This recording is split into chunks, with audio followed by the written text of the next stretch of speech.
അല്ലെ? അത് കഴിഞ്ഞാൽ സമാധിയുണ്ട്. സമാധി എന്ന് പറഞ്ഞാൽ മരിച്ചുപോയി വടിയായിരിക്കുന്ന അവസ്ഥയൊന്നുമല്ല, സ്വസ്ഥമായിരിക്കുന്ന അവസ്ഥ. ഇപ്പോ ഞാന് അങ്ങനെ ഡീപ്പിലായിട്ട് എക്സ്പ്ലെയിൻ ചെയ്ത് നിങ്ങൾക്ക് എത്ര മനസ്സിലാവുമെന്ന് എനിക്കറിയില്ല. എന്തെങ്കിലും സംശയം ചോദിക്കാനുണ്ടോ എന്നോട്? ഇത്രയും സംസാരിച്ചല്ലേ, ഞാൻ ഒരു കാര്യം പറഞ്ഞില്ല, അതിനുള്ള സമയമില്ല. ഒരു കാര്യം പറഞ്ഞുള്ളൂ, യോഗ ഡിഫൈൻ ചെയ്തു. ഇത്രയും കോംപ്ലിക്കേറ്റഡ് ആയ ഒരു സാധനമാണ് യോഗ. മനസ്സിലായോ? സിമ്പിളായിട്ട് ചെയ്യാൻ പറ്റുമോ? കാരണം എല്ലാ വിഷയവും ഫെയിലാകുമ്പോൾ എടുത്ത് ഉപയോഗിക്കേണ്ട സാധനമാണ് യോഗ. അപ്പൊ അത് സിമ്പിൾ ആയിരിക്കുമോ? ആസനങ്ങൾ ഒതുങ്ങുന്നതാണോ? അല്ല, ഇതൊന്നും ആസനങ്ങൾ ഒതുങ്ങുന്ന മാർഗമല്ല. ആസനങ്ങൾ നമ്മൾ ചെയ്യുന്നു ഇരിക്കാൻ വേണ്ടി, സുഖത്തിന് വേണ്ടി. ഇതം സുഖമാസനം, സ്വസ്ഥമായിട്ട് ഇരിക്കാൻ കഴിയുന്ന 2-3 മണിക്കൂർ സ്വസ്ഥമായിട്ട് ഇരിക്കാൻ കഴിയുന്ന സംഗതി ഏതാണ്? ഇഷ്ടമുള്ള ആസനം, അതാണ് ആസനം. ആകെ 88 തരത്തിലുള്ള ആസനങ്ങളേ ഉള്ളൂ, പിന്നെ കുറച്ച് ഡെവലപ്പ് ചെയ്തിട്ടുണ്ട്. അടുത്ത ഈ പ്രാണായാമം എങ്ങനെയാ ചെയ്യുന്നത്? നിങ്ങൾ ഏതെങ്കിലും ഗുരുക്കന്മാരോട് ചോദിക്കുക എന്തിനാ പ്രാണായാമം ചെയ്യുന്നത്? അങ്ങനെയാന്ന് പറയും, പക്ഷെ പിൻ പോയിന്റ് ചെയ്ത് പറയും എന്താണ് പ്രാണായാമം ചെയ്യുന്നത്, എന്താ സയന്റിഫിക്കലി എന്താ സംഭവിക്കുന്നത്. ഒരു മനുഷ്യന്റെ ശരീരത്തിലെ സൈക്കോളജി എവിടെയാണ്? നിങ്ങൾക്ക് സങ്കടം വന്നാൽ എന്ത് ചെയ്യും? നിങ്ങളെ സങ്കടം ഉണ്ടെങ്കിൽ എന്ത് ചെയ്യും? ഇങ്ങനെ ആക്കോ? ഞാൻ പറയുമ്പോൾ ആൾക്കാർ ചിരിക്കും. പ്രേമ നൈരാശ്യം ഉണ്ടെങ്കിലോ ഇങ്ങനെയാവും, അല്ലേ? 2 പ്രേമമുണ്ടോ? ഞാൻ പറഞ്ഞു 2 തരത്തിലുള്ള പ്രേമമുണ്ട്. സാറിനുണ്ട് കേട്ടാ രണ്ടാമതൊരു പ്രേമം. അതായത് 10-18 വയസ്സ് ടീനേജിൽ ഒരു പ്രേമം ഉണ്ടാവും. അത് കഴിഞ്ഞൊരു 10-60 വയസ്സ് കഴിയുമ്പോൾ വീണ്ടും പ്രേമം ഉണ്ടാവും. ശരിയാണോ? ഉണ്ടോ? അത് മനുഷ്യന്റെ ഇതാണ്. 2-2 മറ്റേ ഒരു സീരിയസ്നെസ് കൂടുതലായിരിക്കും. ഇത് അത്ര സീരിയസ്നെസ് ഉണ്ടാവില്ല, മനസ്സിൽ പ്രേമമൊക്കെ വരും. ചിന്തിച്ചിട്ടാണ് ഇതൊക്കെ ഉണ്ടാകുന്നത്. ചിന്തിക്കുമ്പോൾ എന്തുണ്ടാവും? ഇമോഷൻസ് ക്രിയേറ്റ് ചെയ്യും. ലവ് എന്ന് പറഞ്ഞാൽ ഇമോഷൻ, നല്ലൊരു ഇമോഷനാണ് ലവ്. ലവ് എന്ന് പറഞ്ഞാൽ ഒരു ഇമോഷനാണ്. കുറച്ച് സാധനങ്ങൾ ഉണ്ടാവുകയും വേണം, അല്ലെ? ഇപ്പൊ കണ്ണുകൊണ്ട് കോഗ്നിറ്റ് ചെയ്ത ബ്രെയിനിലേക്ക് പോകുമ്പോൾ ഓക്സിറ്റോക്സിൻ എന്ന സാധനം ഉണ്ടാകുകയാണെങ്കിൽ ലവ്, ഫാൾ ഇൻ ലവോ സ്ലിപ്പ് ഇൻ ലവോ ഒക്കെ ആവാം, അല്ലെ? അപ്പൊ നമ്മള് ടീനേജ് ഇഷ്യൂസ് മാറാനായിട്ട് എന്ത് ചെയ്താൽ മതി? യോഗ അനുഷ്ഠിച്ചാൽ മതി. എക്സ്പെഷ്യലി മൂൽബന്ധ അല്ലെങ്കിൽ എന്താണ് അശ്വിനി മുദ്ര എന്ന് പറയുന്ന മുദ്ര അഡോപ്റ്റ് ചെയ്ത് കഴിഞ്ഞാൽ ടീനേജ് ഇഷ്യൂസ് കുറയും. നമ്മളിവിടെ പ്രാക്ടീസ് ചെയ്യുന്നുണ്ട്. മനസ്സിലായോ? ഹാർമോണൽ റെഗുലേഷൻസ് ഒക്കെ സംഭവിക്കും ഇത് ചെയ്താല്. ഈ ബന്ധാസ് അനുഷ്ഠിച്ചു കഴിഞ്ഞാൽ ഹാർമോൺസ് നമുക്ക് റെഗുലേറ്റ് ചെയ്യാൻ പറ്റും. ഇനി റെഗുലേറ്റ് ചെയ്യാൻ പറ്റാത്ത ഒരു കാര്യമില്ല, ഇമ്മ്യൂണിറ്റി റെഗുലേറ്റ് ചെയ്യാൻ പറ്റും. ശ്വസിച്ചു കഴിഞ്ഞാൽ ഞാൻ പറഞ്ഞ ലങ്ങിന് 3 പാർട്ടുണ്ട്.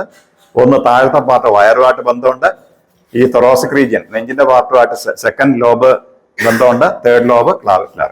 നമ്മുടെ സിനിമ നടന്മാരെല്ലാം ഇങ്ങനെ നടക്കാറുണ്ട്, കട്ട സൈഡിൽ വെച്ചോലെ ഇങ്ങനെ നടക്കാറുണ്ട്. എന്താണ് ഇതിനെ ടൈറ്റ് ചെയ്തിട്ട് ഫിസിക്കലി ഉള്ള മസിലുകളെ ടൈറ്റ് ചെയ്ത് അനാവശ്യമായിട്ട് എത്ര പാക്കാണ്? 8 പാക്ക് 6 പാക്കാണ് ഇപ്പൊ 6 പാക്ക് ഒക്കെ ആക്കിയെടുത്ത് എന്ത് ചെയ്തു?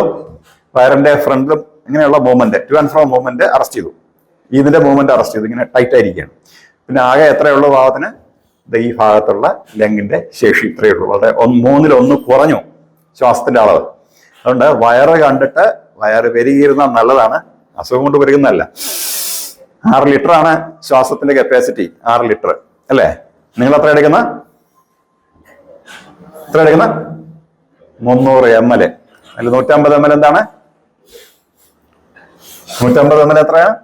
കാർബൺ ഡൈ ഓക്സൈഡ് റെസിഡ്യൂലാണ്. ആ തിളക്കുന്ന കാർബൺ ഡൈ ഓക്സൈഡ്. ബാക്കി എത്രയല്ല ഉപയോഗിക്കുന്നത്? 150 ml ശരാശരി. അപ്പൊ 150 ml നിങ്ങൾ ഇതൊക്കെ ചെയ്തുകൊണ്ടിരിക്കുന്നത്, അല്ലെ? ഈ ആക്ടിവിറ്റി അത് 6 ലിറ്റർ 6000 ml ഉയർത്താൻ പറ്റിയാലേ എത്ര ടൈംസ് ആണ് കപ്പാസിറ്റി കൂടുന്നത്? മനുഷ്യന്റെ ബോധം കൂടുന്നത്, അല്ലെങ്കിൽ എല്ലാ ആസ്പെക്ട്സിലും വ്യത്യാസം വരുന്നത് എത്ര ടൈംസ് ആണ്? അറൌണ്ട് 200 ടൈംസ് വ്യത്യാസം വരെ യോഗ ചെയ്ത് കഴിഞ്ഞാൽ. നിങ്ങൾ പ്രൂവ് ചെയ്ത കാര്യമാണത്. മനസ്സിലായോ? അപ്പൊ ഒരു ബ്രഹ്മാണ്ഡം കണക്ക് ബ്രെയിനിനെയും തലച്ചോറിനെയും കോൺഷ്യസ്നെസ്സിനെയും ഇംപ്രൂവ് ചെയ്യാൻ കഴിയുന്ന ഒരു വലിയ പ്രോസസ്സാണ്. അപ്പോൾ ബ്രീത്ത് കപ്പാസിറ്റി 6 ലിറ്ററോളം നമുക്ക് ഇംപ്രൂവ് ചെയ്യാൻ പറ്റും. 5.5-6 ലിറ്ററോളം ശരാശരി ഇംപ്രൂവ് ചെയ്യാൻ പറ്റും. മനസ്സിലായോ? അപ്പൊ അത്രയും വിശ്വാസം ഉണ്ടോ ഇവിടെ വന്നിട്ട് ചെയ്തിട്ട് ബ്രീത്തിങ് എക്സസൈസ് ചെയ്തിട്ട്? അപ്പൊ അതിൽ സംഭവിക്കുന്ന തൈമസ്, ഇവിടെ തൈമസ് ഗ്ലാൻഡ് ഉണ്ട്. ഇതാണ് ഇമ്മ്യൂണിറ്റി ക്രിയേറ്റ് ചെയ്യുന്നത്. ആ ഇമ്മ്യൂണിറ്റി ക്രിയേറ്റ് ചെയ്യുന്ന തൈമസിനെ സ്റ്റിമുലേറ്റ് ചെയ്യാൻ ബ്രീത്തിങ്ങിന് പറ്റും. രക്തത്തിനകത്തുള്ള ക്ഷാരാമ്ല തുല്യത നിലനിർത്താനായിട്ട് ബ്രീത്തിങ്ങിന് പറ്റും. ഓക്കെ. ഡയഫ്രത്തിന്റെ മൂവ്മെന്റ് ഇമോഷൻസിനെ എന്ത് ചെയ്യാൻ പറ്റും? കൺട്രോൾ ചെയ്യാൻ പറ്റും. ദേഷ്യം, വാശി, സങ്കടം, പ്രേമ, നൈരാശ്യമൊക്കെ വരുമ്പോൾ ഉണ്ടാകുന്ന ഈ പറഞ്ഞല്ലോ, ഇത് വരുന്ന ചിരിച്ചു കഴിഞ്ഞാലോ സന്തോഷം, അപ്പൊ മൂക്കൊക്കെ തുറന്നു വരും. പാടുന്ന കുട്ടികളെ കണ്ടിട്ടുണ്ടോ? സർഗാത്മകതയുള്ള കാര്യങ്ങൾ ചെയ്യുമ്പോൾ, അല്ലെ, നൈസർഗികമായിട്ടുള്ള കാര്യങ്ങൾ ചെയ്യുമ്പോൾ മൂക്കൊക്കെ കുട്ടികൾ തുറന്നു വയ്ക്കുകയാണ് ഇങ്ങനെ ബലൂൺ പോലെ. എന്താ കാര്യം? പാടുന്ന കുട്ടികളെ, ഡാൻസ് ചെയ്യുന്ന കുട്ടികളെ ശ്രദ്ധിച്ചിട്ടുണ്ടോ? കൂടുതൽ ശ്വാസം അവരെടുക്കുന്നുണ്ട്, അല്ലെ, ഇൻടേക്ക് കൂടുന്നുണ്ട്. അപ്പൊ അതുകൊണ്ടാണ് ഈ മൂക്ക് തുറന്നത്. എന്താ ഇതിന്റെ പ്രത്യേകത? ഇതിനകത്തൊരു പെർട്ടിക്കുലർ സെൽസ് ഉണ്ട്, ഇറിക്ടൽ എന്നാ പേര്, ഇറിക്ടഡ് സെൽസ് ഉണ്ട് ഇത്രയും ഏരിയയിൽ. മുക്കസ് ഉണ്ടാകുന്ന ഏരിയയാണ്. നമ്മൾ തലയിൽ ഇങ്ങനെ എന്താണ് ജലദോഷം വരുന്നത് എവിടുന്നാ വരുന്നത്? ജലദോഷം തലയുടെ അകത്തുനിന്നാണോ വരുന്നത്? എവിടുന്നാണോ വരുന്നത്? ഇവിടുന്നേ വരുള്ളൂ. ഇപ്പൊ എന്റെ കയ്യിലൊരു പോട്ടുണ്ട്. അപ്പൊ ഇത് വെച്ചിട്ട് നമുക്ക് അല്പം സലൈൻ വാട്ടർ, ചൂട് ഉപ്പുവെള്ളം ഉപയോഗിച്ചിട്ട് വാഷ് ചെയ്ത് കഴിഞ്ഞാൽ നിങ്ങൾക്ക് അനുഭവമില്ലേ? അപ്പോൾ ജലദോഷം നിൽക്കാതെ വന്നപ്പോൾ കൊറോണയാണെന്ന് പറഞ്ഞ് വന്നതാണ്. ഇതിനകത്ത് വാഷ് ചെയ്ത് കഴിഞ്ഞാൽ എന്ത് മാറും? ക്ലീൻ ആവും. ഇത് ക്ലീൻ ആയി കഴിഞ്ഞാൽ എന്താണ്? പിന്നെ ജലദോഷം വരത്തില്ല, പനിയും വരത്തില്ല. ജലദോഷം, പനി ഇങ്ങനെ ഏറെ വഴി വരുന്ന കാര്യങ്ങളൊക്കെ അവിടെ നിൽക്കും. മനസ്സിലായോ? അപ്പൊ നമ്മളൊരു ടെക്നിക്കാണ്. ഇതെങ്ങനെ ചെയ്യണമെന്ന് ഈ മൂക്കിൽ കൂടെ കയറ്റി ഈ മൂക്കിൽ കൂടെ ഇങ്ങനെ താനേ പൊയ്ക്കോളും. അത് പർട്ടിക്കുലർ ലെവലിൽ പിടിച്ചാൽ മതി. അപ്പൊ നമ്മൾ പ്രാക്ടീസ് ചെയ്യാം, പേടിക്കേണ്ട കാര്യമൊന്നുമില്ല. ഒരുപാട് പേര് ചെയ്ത് പരിചയമുണ്ട്. അപ്പൊ ഞാൻ പറഞ്ഞു വന്ന എവിടെയാണ് നിർത്തിയത്? മൂക്കിനകത്ത് സെൽസ് ഉണ്ട്. ഈ സെല്ലിനകത്ത് ബ്ലഡ് കയറുമ്പോഴേ, ആ സെല്ലിനകത്ത് ബ്ലഡ് ഫില്ല് ചെയ്യുമ്പോഴാണ് ന്യൂറോട്ടിക് സെന്റർ എന്ന് പറഞ്ഞ ഒരു സെന്റർ ഉണ്ട് പിറകുവശത്ത്, മിഡിൽ ഓഫ് ബ്ലഡ് അകത്തായിട്ട്. ആ ഭാഗത്ത് ഒരു കൺട്രോളർ ഉണ്ട്, ശ്വാസം റെഗുലേറ്റ് ചെയ്യുന്ന കൺട്രോളർ. അപ്പോൾ ഇമോഷൻസ് വരുമ്പോൾ ഇവിടെ റെഗുലേഷൻ വരും. ഇവിടെ ബ്ലഡ് വരികയും പോവുകയും ചെയ്യും. ബ്ലഡ് ഒഴുകി പോയി കഴിഞ്ഞാൽ ഈ പൗച്ച്, ഈ ഇതിനകത്തുള്ള ഏരിയ കൂടും.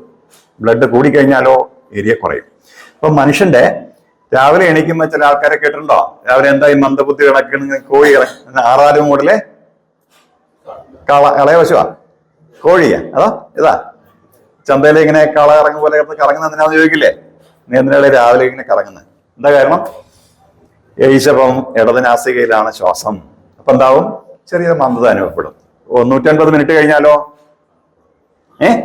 വലതിലേക്ക് വരും. അപ്പോഴോ ഞാൻ കിംസ് ഹോസ്പിറ്റലില് എൻ്റെ ഒരു ചേച്ചിയുടെ മകളുടെ കുട്ടി ജനിച്ചപ്പോ കുട്ടിക്ക് ശ്വാസം കിട്ടുന്നില്ല, നേരെ ഐ സി കയറ്റുമെന്ന് പറഞ്ഞു. അല്ലെ, കളറൊക്കെ വ്യത്യാസം വരുന്നു, ഐ സി കയറ്റും. 150 മിനിറ്റ് കഴിഞ്ഞിട്ട് നമുക്ക് സംസാരിക്കാന്ന് പറഞ്ഞു. എന്റെ ശ്വാസം കൊണ്ട് മാറിയപ്പോൾ ഒരു കുഴപ്പമില്ല. അപ്പൊ ഈ കഫ് മസിലിന്റെ പ്രാധാന്യം എന്താണ്? കഫ് മസിൽ ടൈറ്റ് ചെയ്ത് ടാം ചെയ്ത് എടുത്തു കഴിഞ്ഞാൽ അത് സെക്കൻഡ് ഹാർട്ടാണ്. മനസ്സിലായോ? ബ്ലഡ് മുകളിലേക്ക് പമ്പ് ചെയ്യുന്ന ഒരു പമ്പാണ്, ഒരു മസിൽ പമ്പാണത്. അത് പമ്പ് ചെയ്ത് കറക്റ്റായിട്ട് പമ്പ് ചെയ്തിട്ടുണ്ടെങ്കിൽ ഹാർട്ടിന് അറ്റാക്കേ വരില്ല. ലിവർ ആണെങ്കിലോ എത്ര സാധനങ്ങൾ അറിയാം. നമ്മൾ കഴിക്കുന്ന ആഹാരം കഴിക്കുമ്പോൾ ഉണ്ടാകുന്ന മോശമായ കാര്യങ്ങളെ റെഗുലേറ്റ് ചെയ്യാനായിട്ട്, അതിനെ നിയന്ത്രിക്കാനായിട്ട് എത്ര സാധനങ്ങളെന്നറിയാം. ലിവർ 500-ലധികം സാധനങ്ങൾ ഉണ്ടാക്കിയാണ് ലിവർ നമ്മളെ ജീവൻ നിലനിർത്തുന്നത്. ലിവറിന്റെ അവസാനത്തെ ഒരു കോശം പോലും ഉണ്ടെങ്കിൽ അത് വളർന്നു വരും. മനസ്സിലായോ? അപ്പൊ നമ്മൾ റെഗുലറായിട്ട് നശിപ്പിക്കുന്നതാണ് കരളേ, അല്ലെ? കരളിനെയാണ്. പ്രാധാന്യം എന്താണ്? കരളാണ് എല്ലാത്തിനും ആൻസർ ചെയ്യുന്നത്. നമ്മൾ കഴിക്കുന്ന ഭക്ഷണത്തിലെല്ലാം ആൻസർ ചെയ്യുന്നത്. ഇവിടെ ഒരു സലൈവറി സെക്രീഷൻ ഉണ്ട്. അതൊരു ഡിസ്ഇൻഫെക്റ്റന്റ് ആണ്. എന്ന് പറഞ്ഞത് എന്തെങ്കിലും ഇൻഫെക്ഷൻ വരാതിരിക്കാനുള്ള മാർഗം എവിടെയാണ്? നാവിനടിയിലുണ്ട്. അപ്പൊ ഇങ്ങനെ ഒരുപാട് കാര്യം. നമ്മളെ മനസ്സ് എവിടെയായിരിക്കുന്നത്? മനസ്സ് ഞാൻ പിന്നെ പറയാന്ന് പറഞ്ഞു. മനസ്സ് എവിടെയാണപ്പ? എവിടെയാണ്? കഴുത്തിലാണ്, അല്ലെ? എന്തുകൊണ്ടാ? തൈറോയിഡ്, പാരാതൈറോയിഡ്, ഇത് രണ്ടും ചേരുമ്പോഴാണ് മനസ്സുണ്ടാവുക. മനസ്സിനെയും ബോഡിയായിട്ട് ഇന്റർഫേസ് ചെയ്യുന്നത് ഈ ഭാഗത്താണ്. അപ്പൊ തൈറോയിഡ് വ്യത്യാസം വന്ന ആൾക്കാരിനെ, അല്ലെ, പോലീസുകാർ ചേർത്ത് നിർത്തി ഇങ്ങനെ പിടിക്കും കഴുത്തിന്. കൈ പിടിച്ചാൽ നിൽക്കത്തില്ല, കഴുത്തിന് പിടിച്ചു നോക്ക്. ഏത് കവനം നിൽക്കും, ഏത് വിദ്വാനും നിൽക്കും, അല്ലെ? ഇന്ദ്രഗ്രന്ഥി എന്നും ഉപേന്ദ്രഗ്രന്ഥി. ഉപേന്ദ്രഗ്രന്ഥി എന്ന കള്ളന്റെ ഗ്രന്ഥി എന്നാ. ഇന്ദ്രനും ഉപേന്ദ്രനും രണ്ട് സ്വഭാവം കാണിക്കും, അല്ലെ? ഹൈപ്പർ തൈറോയിഡിസം, പാരാതൈറോയിഡിസം വന്നു കഴിഞ്ഞാൽ ആളുടെ സ്വഭാവം മാറും. ദേഷ്യമൊക്കെ വരും, വാശി വരും, സങ്കടം വരും, മെൻസ്ട്രൽ ഇറഗുലാരിറ്റീസ് വരും, കൺസീവ് ചെയ്യാൻ ബുദ്ധിമുട്ട് വരും, ടെമ്പറേച്ചർ സഹിക്കാൻ ഒക്കില്ല, അങ്ങനെ ഒരുപാട് ഇഷ്യൂസ് വരും. ഇത് റെഗുലേറ്റ് ചെയ്യാൻ യോഗയ്ക്ക് കഴിയും. അപ്രൂവ്ഡ് ആണ് കേട്ടോ. ഇത് റെഗുലേറ്റ് ചെയ്യാൻ യോഗയ്ക്ക് പറ്റും. അങ്ങനെ ഇതിനകത്തുള്ള എല്ലാ കാര്യങ്ങളും, എല്ലാ ഘടകങ്ങളും നിയന്ത്രിക്കാൻ ആർക്ക് പറ്റും? ഇതൊക്കെ പറ്റും. വെറുതെ വർത്തമാനം പറയുന്നതല്ല, റിസർച്ച് ചെയ്തിട്ട് പറയാം. ഇത് സയന്റിഫിക് ടീമിന്റെ കൂടെ ചേർന്ന് തന്നെ നമ്മൾ അതിന്റെ മൊഡാലിറ്റീസ്, മാർഗങ്ങൾ ഉണ്ടാക്കിയിട്ടുണ്ട്. മനസ്സിലായോ? അങ്ങനെ ഒരു ഭാഗ്യം എനിക്ക് കിട്ടിയിട്ടാണ് ഞാൻ പറയാം. അപ്പോ രണ്ടാമത് നമ്മള് എന്തുകൊണ്ട് യോഗ സഹസ്ര അക്ഷത്വ എന്നാണ്. യോഗം പറയുന്നത്, യോഗം ചെയ്തു കഴിഞ്ഞാൽ 1000 കണ്ണിന്റെ കാഴ്ച കാണാമെന്നാണ്. നമുക്ക് സ്കാനർ വേണ്ട, നമുക്ക് ടെമ്പറേച്ചർ മെഷർ ചെയ്യാനുള്ള തെർമോമീറ്റർ വേണ്ട, വേറെന്താ വേണ്ട? ആളെ കണ്ടാൽ അറിയാം. ആളെ കണ്ടാല് അറിയാൻ പറ്റും എന്താണ് കുഴപ്പം. അപ്പൊ യോഗ നിങ്ങൾക്ക് തരുന്നത് എന്താണ്? റിയൽ വിസ്ഡം വിത്ത് സഹസ്രാക്ഷത്വം. 1000 കണ്ണുകൊണ്ട് ഒരു കാര്യത്തെ കാണാനുള്ള, 1000 ആസ്പെക്ട്സിലേക്ക് ഒരു കാര്യത്തെ മനസ്സിലാക്കാനുള്ള കഴിവ് തരും. മനസ്സിലായോ? നമ്മൾ എന്താ ചെയ്യുക? നമ്മൾ ഫിസിക്കൽ യോഗ വെച്ച് മതിയാക്കി കളയാണ്. അവിടെ കൊണ്ട് നിൽക്കുവോ? ഇല്ല, അവിടെ കൊണ്ട് നിൽക്കാൻ പോകില്ല. പിന്നെ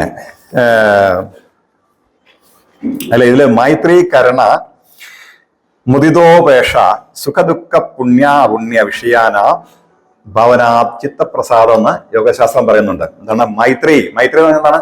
മൈത്രി നമ്മുടെ ഫ്രണ്ട്ലി പെരുമാറുന്നതാണ് മൈത്രി. മുദിതം എന്ന് പറഞ്ഞാൽ എന്താണ്? മുദിതം കമ്പാഷൻ അല്ലെ? പിന്നെ ജോയ്, സന്തോഷം. അപ്പൊ ഇങ്ങനെയുള്ള ഇമോഷൻസ് നമ്മൾ പ്രകടിപ്പിക്കുകയാണെങ്കിൽ വെച്ചിരിക്കുക ലാഫ്റ്റർ യോഗയുണ്ട്. ലാഫ്റ്റർ യോഗ ചെയ്തു കഴിഞ്ഞാല് ഈ പറഞ്ഞ എല്ലാ രസങ്ങളും ഉണ്ടാവും അല്ലെ? എല്ലാ വികാരങ്ങളും നമുക്ക് ഉണ്ടാക്കാൻ പറ്റും ലാഫ്റ്റർ യോഗയിൽ. ഓക്കെ, ലാഫ്റ്റർ മെഡിറ്റേഷൻ എന്നാ പറയാ. ലാഫ്റ്റർ മെഡിറ്റേഷൻ എന്നാ പറയാ. എല്ലാം ഉണ്ടാക്കാൻ പറ്റും. പിന്നെ ഇതെങ്ങനെയാ ഉണ്ടാകുന്നത്? വെറുതെ പറയുന്നതാണോ? വെറുതെ പറയുന്നതാണോ? അല്ല. നമ്മുടെ പെയിൻ കില്ലർ എവിടെന്നാ വരുന്നത്? എൻഡോർഫിൻസ് ബ്രെയിനിൽ നിന്ന് ഉണ്ടായി കഴിഞ്ഞാൽ പെയിൻ ഉണ്ടാകില്ല അല്ലെ? നമ്മൾ എൻഡോർഫിൻസ് ഉണ്ടാക്കുന്നത് ഇങ്ങനെ ജമ്പ് ചെയ്താൽ മാത്രം മതി. ശ്വാസം എടുത്തുകൊണ്ട് ഇങ്ങനെ ചെറുതായിട്ടൊന്ന് ജമ്പ് ചെയ്ത് ശ്വാസം കൂട്ടിയെടുത്തു കഴിഞ്ഞാൽ എൻഡോർഫിൻസ് ക്രിയേറ്റ് ചെയ്യും അല്ലെ? നമുക്ക് സ്ട്രെസ് ഉണ്ടായി കഴിഞ്ഞാല്, സ്ട്രെസ് എന്ന ജീവിതത്തിന്റെ ഭാഗമാണ്. സ്ട്രെസ് നമുക്ക് മാനേജ് ചെയ്യാൻ പറ്റുമോ? എവിടെ പോയാലും പേഴ്സണാലിറ്റി ട്രെയിനിങ് ക്ലാസ്, പേഴ്സണാലിറ്റിയെ കുറിച്ച് യാതൊന്നും അറിഞ്ഞാത്ത ആള് പേഴ്സണാലിറ്റി ട്രെയിനിങ്, ടൈം മാനേജ്മെന്റ്. പിന്നെന്താ ചെയ്യുന്നത്? Time management. ടൈം 24 മണിക്കൂറേ ഉള്ളൂ. ടൈം മാനേജ് ചെയ്യാൻ പറ്റുമോ? ടൈം കനോട്ട് ബി മാനേജ് ചെയ്യാൻ പറ്റില്ല. എന്തുകൊണ്ടാണ്? നമ്മൾ എവിടെ എന്ത് ചെയ്യുന്നു? നമ്മൾ നമ്മുടെ സ്വഭാവമാണ് മാനേജ് ചെയ്യുന്നത്. മനസ്സിലായോ? നമ്മൾ കറക്റ്റ് ചെയ്യുന്നത് സ്വഭാവമാണ്. വ്യക്തിത്വ രൂപീകരണ പഠിപ്പിക്കുന്ന സെമിനാർ. വ്യക്തിത്വം എന്താണെന്ന് ശരിക്കും മനസ്സിലായിട്ട് വേണം വ്യക്തിത്വം പഠിപ്പിക്കാനായിട്ട്. അപ്പൊ വ്യക്തിത്വം എന്താണ് ശരിക്കും, ഏത് ആസ്പെക്റ്റിലാണ് നോക്കണം എന്നുള്ളതാണ്. അപ്പൊ അതൊക്കെ എങ്ങനെയാ വ്യക്തിത്വം വരുന്നത്? ഡോപ്പമിൻ ഇല്ലാത്ത ആള് ഈ സ്ക്രീൻ ടൈം കൂട്ടിയിട്ട് ഡോപ്പമിൻ കൂട്ടിക്കഴിഞ്ഞാല് സന്തോഷം ഇല്ലാണ്ടാവും. ഇങ്ങനെ ഡ്രൈ ഐ ആയിട്ട് ഇങ്ങനെ ഇരിക്കും ആൾക്കാർ.